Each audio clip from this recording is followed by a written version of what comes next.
अस्सलाम वालेकुम, this is me Atif Khan and this is me Sumera Qadeer. Study counsellors की पॉडकास्ट के एक नई एपिसोड के साथ आपकी खिदमत में फिर से हाजिर हैं। और आज का जो मौजू है इसका इंतखाब करते हुए हमने बहुत बार सोचा, बात करने से पहले आपके जहन में बहुत सारी चीज़ें चल रही होती हैं। जब आप माजी को जहन में रखते हैं या फिर मुस्तकबिल के लिए कुछ प्लान्स होते हैं तो यकीनन आपके जहन में वो तमाम तर चीज़ें आने लगती हैं जो कभी कुछ हर्डल्स जो आपने फेस की हों या वो अचीवमेंट्स जो हमेशा आपकी एक बुनियाद बनी हुई हो और आपकी स्ट्रेंथ जो है वो उसको वाकई में लोगों तक वो पहुंचाने में बड़ा अहम किरदार अदा करती हैं। तो हमने सोचा स्टडी काउंसलर्स का जो सफ़र 2024 का है ये कैसा रहा, कैसा गुजरा, किस तरह से स्टूडेंट्स की रहनुमाई की जाती रही, उन्हें राइट डायरेक्शन दिखाई जाती रही, वो मुश्किलात जो स्टडी काउंसलर्स ने फेस की या वो तमाम तर मसाइल जो दरपेश रहे और उनसे कैसे निपटा गया, या आने वाले दिनों में अब क्या प्लान्स हैं 2025 की अगर हम बात करें। चूँकि 2025 का बाकायदा आगाज़ हो चुका है तो यकीनन आपके पास अगर कुछ प्लान्स नहीं हैं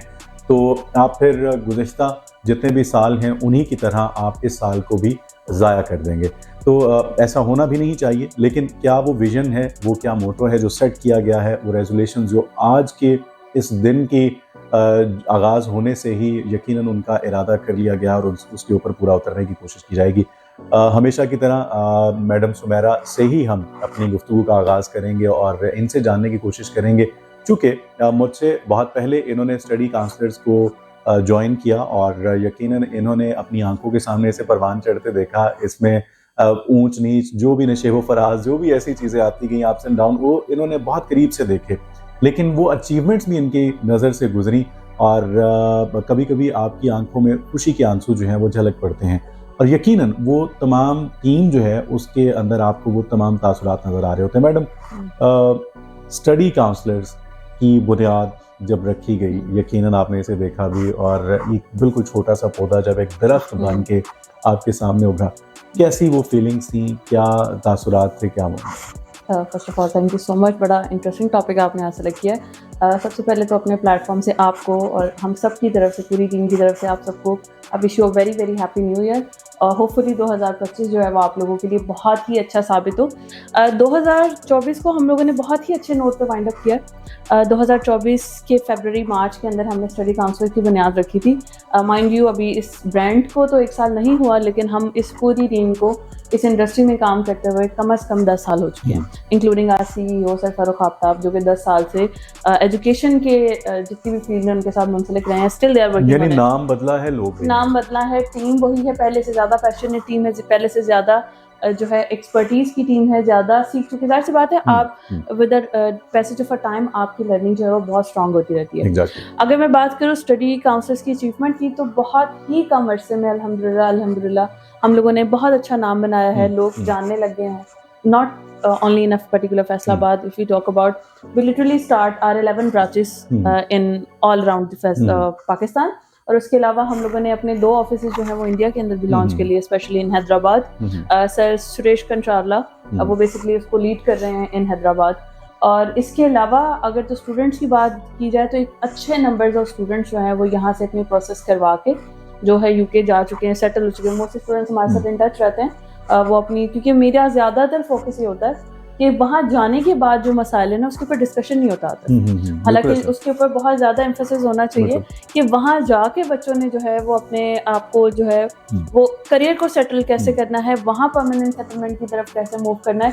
वहाँ की जो स्ट्रगल्स हैं जो हम लोगों से छिपी हुई हैं, जो हम लोग यहाँ पे मौजूद हैं, जो काउंसलर्स और कंसल्टेंट बेसिकली एडमिशन ऑफिसर्स आपसे छुपाते हैं कि आप बदजन ना हो, लेकिन वो कुछ रियलिटी चेक्स देना बहुत ज़रूरी होते हैं। तो मेरा कम्प्लीटली, मेरी पूरी टीम का कम्प्लीटली फोकस आप देखते होंगे इसी चीज़ पर है कि आफ्टर द वीज़ा लाइफ कैसी है। तो इस चीज़ के ऊपर मैं कह सकती हूँ कि हम लोगों ने बहुत कुछ अचीव किया है, बहुत कुछ सीखा है, हमने स्टूडेंट से भी सीखा है, स्टूडेंट्स ने को हमने सिखाया भी है, और हमें उनसे एक ऐसी चीज़ों के बारे में पता चला जो नॉर्मली जिसके ऊपर डिस्कशन नहीं होता। कुछ इमिग्रेशन रूल्स हैं, वहाँ सेटलमेंट के प्लान्स क्या हैं, तो ये सब कुछ हमें स्टूडेंट जो है वो टाइम टू टाइम हमें वहाँ से गाइड करते रहते हैं। बिल्कुल सही। स्टडी काउंसिल के CEO फारूक आफ्ताब साहब जो किसी तारीफ के मोहताज नहीं, और यकीनन एक बड़ा लंबा चौड़ा उनका अरसा एजुकेशनिस्ट हैं और अभी तक अपनी उस फील्ड में वो अपना लोहा मनवा रहे हैं और बहुत सारे स्टूडेंट्स उनके साथ इसी वजह से राबते में हैं कि उन्होंने कोशिश की कि स्टूडेंट्स जो हैं उनको एक ऐसी डायरेक्शन दिखाई जाए जिसमें उनका वक्त ज़ाया ना हो। और हमेशा हम इस चीज़ के ऊपर जोर भी देते रहे हैं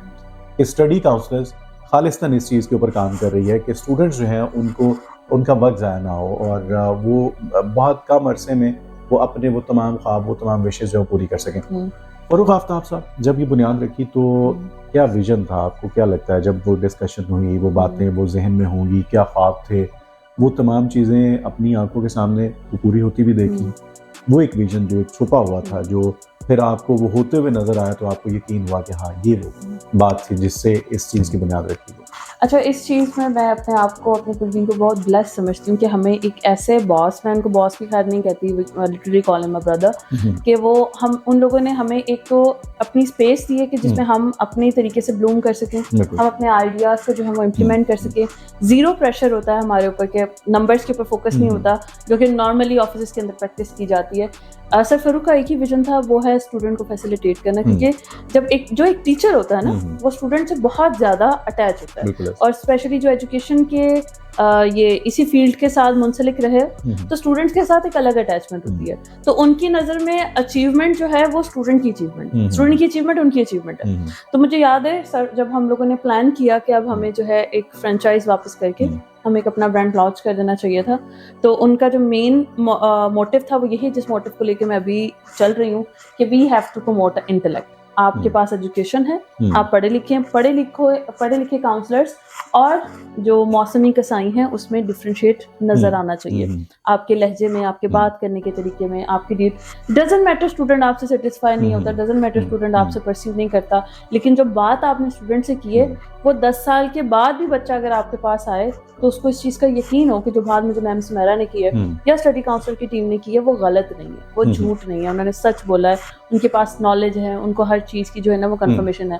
although we are still a human being, कुछ चीज़ें ऊपर नीचे हो जाती हैं अभी भी, लेकिन वो ये आपकी विल के अंदर होना चाहिए कि आपने नॉलेज जो बच्चे को गाइडेंस देनी है वो 100% जो है ना वो वैलिड हो, स्टूडेंट को मिस गाइड नहीं कर सकते हम। 2024 में मेनली हमारा फोकस जो है वो यूके के ऊपर ही रहा, दूसरी रीजन के ऊपर वर्किंग चल रही थी जिसके ऊपर अल्हम्दुलिल्लाह हम लोगों ने बड़े स्ट्रॉन्ग लेवल पे जाकर वर्किंग स्टार्ट कर दी है, जिसको आप 2025 में विटनेस भी करेंगे कि सिर्फ यूके ही रीजन नहीं होगा जिस पे काम किया जाएगा। हमारा कम्प्लीटली फोकस जो है चाइना की तरफ है, साइप्रस की तरफ है, जर्मनी की तरफ से, अमेरिका जो है वो बहुत अच्छा ऑप्शन है, और Europe I am pretty sure कि आफ्टर 2026 या 25 के एंड तक आपको नजर आएगा कि Europe is going to be a better option than UK. तो उसके ऊपर भी वर्किंग मेरी टीम जो है स्टार्ट कर चुकी है, एप्लीकेशंस चल रही हैं, लूप में है, वीज़ाज आना भी शुरू हो जाएंगे, सारा कुछ आप लोगों के सामने होगा। 2024 में हमने 2 से 3 कुछ इवेंट्स भी ऑर्गेनाइज किए, हमने एक्सपोज भी किया, स्टूडेंट्स इंटरेक्शन बहुत ज़्यादा रहा, मोर देन 100 स्टूडेंट्स के साथ हमारा इंटरेक्शन आप सिंगल वन इनटेक। तो इंटरेक्शन जो होती है ना आपकी स्टूडेंट से, वो आपकी असल गेम होती है, आप बहुत कुछ वहाँ से सीखते हैं। आपने उस टाइम पे ऐसा इंप्रेशन छोड़ना होता है स्टूडेंट के ऊपर कि उनको पता हो कि जब मैंने अपने जेब से 40 लाख रुपया लगाना है तो मैंने किसी ऐसी इंसान के ऊपर ट्रस्ट करके लगाना है जिसके पास अपनी नॉलेज पूरी है, जिसका एक्सपर्टीज है। ऑल्दो जो कंसल्टेशन की जॉब है, मैं अक्सर इस हवाले पे आपसे डिस्कस भी करती हूँ कि ये डॉक्टर्स की जॉब की तरह ये डेली बेसिस पे चेंज होती है, इसमें बहुत कुछ सीखने को आता है। अगर आपके अंदर वो लर्निंग का जज्बा खत्म हो चुका है तो आप कंसल्टेंट ही नहीं बन सकते। बिल्कुल सही। अच्छा, मैं ये चाहूँगा 2024 में यकीनन कुछ ऐसी स्टोरीज आपके सामने आई होंगी, कुछ ऐसे वीज़ाज जिसके ऊपर आपने हिम्मत हार दी हो कि आपको लगा हो कि ये मुमकिन नहीं है, या हो सकता है स्टूडेंट ने हिम्मत हार दी हो, आपने हिम्मत ना हारी हो, रिजल्ट्स जो हैं वो आपके जो जैसा आपने चाहा था, जैसा आपने सोचा वैसे निकले, लेकिन नज़र नहीं आ रहा था, ऐसा कुछ नहीं था। कुछ ऐसी स्टोरीज मैं चाहूँगा ज़रूर शेयर। बहुत सारी ऐसी मैंने ज़्यादातर जो 2024 के अंदर वर्किंग की है वो रिफ्यूज़ल ज़्यादा वीज़ों के ऊपर की है, ऑल्दो उससे मैंने सीखा बहुत कुछ है कि अब मैं अपने आप को जो है ना वो कह सकती हूँ कि वीज़े के मामले में ना उसकी बहुत सारी पेचीदगियों का मुझे अंदाज़ा हो गया है कि यूके वीआई का एल्गोरिदम कैसे वर्क करता है, क्या रीजंस होती हैं कि आपको इंटरव्यू कॉल आ जाती है, क्या रीजंस होती है कि आपको इंटरव्यू की कॉल नहीं आती। तो कुछ मुझे ज़हन में अभी हैं। सबसे पहले मैं एक स्टूडेंट का जिक्र करना चाहूँगी जो कि हमारे बड़े लाडले स्टूडेंट हैं, नाम मैं उनका नहीं लूँगी। उनका ऑक्सफोर्ड का टेस्ट ही बेसिकली 8 दफ़ा उन्होंने ऑक्सफोर्ड का टेस्ट फेल किया और 8वीं अटेम्प्ट पे अल्हम्दुलिल्लाह उन्होंने क्लियर किया और उनका वीज़ा लग गया, वो यूके जा चुके हैं। फिर कुछ ऐसे स्टूडेंट्स हैं जो कि 9 साल का गैप था उनका, और एमए उर्दू के साथ वो हमारे साथ आए थे। उनको काफ़ी सारे कंसल्टेंट ने कहा था कि एमए उर्दू की बेस पे जो है वो आपका एडमिशन पॉसिबल नहीं हो सकता, लेकिन हम वो भी अब यूके में मौजूद हैं। कुछ ऐसे स्टूडेंट्स हैं जिनका गैप अंडर ग्रेजुएशन में बहुत ज़्यादा था, फिर उन्होंने कुछ डिप्लोमास कर रखे थे जिसकी बेसिस पे हमने उनका एडमिशन किया, वो भी यूके में मौजूद है। इसके अलावा कुछ ऐसे स्टूडेंट जो ऑलरेडी यूके में मौजूद थे लेकिन उनका वीज़ा एक्सपायर होने वाला था, उनको हमने दोबारा उनका एडमिशन दिलाया और फिर उनका हमने वीज़ा करवाया विद डिपेंडेंट कि वो अपनी वाइफ को भी यूके अब बुला सकते हैं। तो वो उनको पाकिस्तान भी नहीं आना पड़ा, यूके में उनका सारा प्रोसीजर कंप्लीट हुआ। तो इस तरह की बहुत सारी हमने इंटरेस्टिंग, कुछ स्टूडेंट्स हैं हमारे साथ जिनके ऑस्ट्रेलिया के ऊपर बैक टू बैक 2 रिफ्यूजल्स भी थे, लेकिन उसके बावजूद उनका यूके विदाउट इंटरव्यू उनके वीज़ास लगे। तो इस तरह की इंटरेस्टिंग, मुझे ख्याल है मैंने ज़्यादातर डिस्टर्ब फाइल्स ही डील की 2024। तो 2025 में अब क्या प्लान है? 2025 में प्लान जो है वो सिर्फ और सिर्फ यूके नहीं है जो कि मेरा मेन फोकस है। स्टूडेंट्स को दूसरी डेस्टिनेशंस के बारे में भी आगाही देनी है हमने कि और भी ऑप्शंस बहुत सारे मौजूद है, स्पेशली बजट फ्रेंडली ऑप्शंस, जो कि बहुत इन्फ्लेशन बहुत बढ़ गया है पाकिस्तान में। हर किसी के लिए अब पॉसिबिलिटी नहीं है कि वो 30 से 40 लाख रुपया जो ना ऑन द स्पॉट यहाँ पे खर्च करके जाए।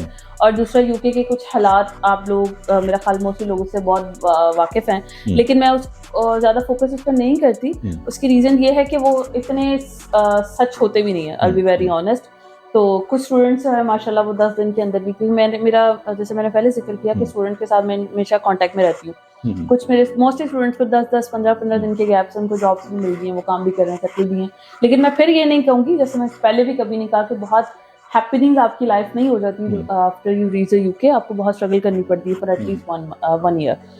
उसके अलावा बहुत सारी डेजिग्नेशन है जिसके ऊपर आपको मेरी टीम वर्किंग करती नजर आएगी। आप ऑफिस विजिट करें, आपको उसकी आपकी प्रोफाइल के अकॉर्डिंग, आपके बजट के अकॉर्डिंग जो है आपको अदर देन यूके बहुत सारे ऑप्शन देखने को मिलेंगे, specially 2025।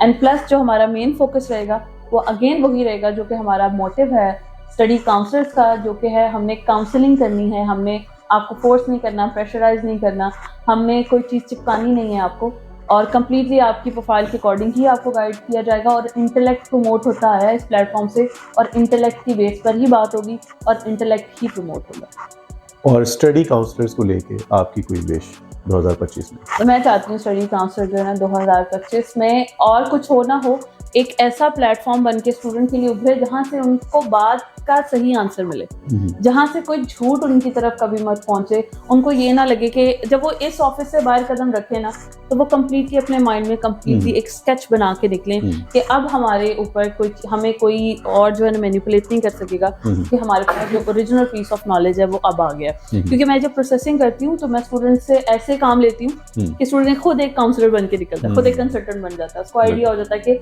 How this actually visa process works. और जब आप ट्रांसपेरेंट होकर चलते हैं तो स्टूडेंट भी आपके साथ सीखता है और उसका ट्रस्ट भी बिल्ट है। तो मेरा कंप्लीट फोकस इसी पे होगा कि ट्रस्ट का जो ताल्लुक है वो कभी खराब ना हो with study counsellor and their team. बिल्कुल सही होगा। और आखिर में हम जो स्टडी काउंसलर CEO जनाब फ़ारूक आफ्ताब साहब, उन्होंने स्टूडेंट्स के लिए, पेरेंट्स के लिए एक मैसेज जो है वो भेजा है। वो मैसेज क्या है, आइए मिलकर सुनते हैं, देखते हैं। Happy new year to all of you from study counsellors. हमारी दुआ है कि ये साल मुल्क के लिए खुशहाली और तरक्की का साल साबित हो, और नौजवानों के लिए बिलखसूस ये पैगाम है कि वो अपने गोल्स को डिफ़ाइन करें, चाहे वो विद इन कंट्री स्टडी कर रहे हैं या आउटसाइड कंट्री स्टडी कर रहे हैं। उनकी स्टडी से ना सिर्फ उनके लिए बल्कि मुल्क के लिए भी फ़ायदा होना चाहिए, और मुल्क के लिए जो है वो कंट्रीब्यूट करें। Thank you so much. बहुत बहुत शुक्रिया, thank you very much sir. आपने यूके से और वक्त निकाला स्टूडेंट्स और पेरेंट्स के लिए, खासकर वो तमाम स्टूडेंट्स और वो पेरेंट्स जो हमारे इस पॉडकास्ट को बड़े शौक से देखते हैं, फीडबैक देते हैं, मैसेजेस कॉल्स आ रही होती हैं और बहुत सारे टॉपिक्स हमें सजेस्ट कर रहे होते हैं। ये अच्छी बात है कि आप लोग जिस मौजू के ऊपर चाहते हैं हम बात करें, हम उसे अपने इस पॉडकास्ट का हिस्सा बनाते भी हैं। आज के लिए इतना ही। अपना बहुत सा ख्याल रखिएगा, दुआ में याद रखिएगा। आतिफ खान को दीजिए इजाज़त। खुदा हाफ़िज़।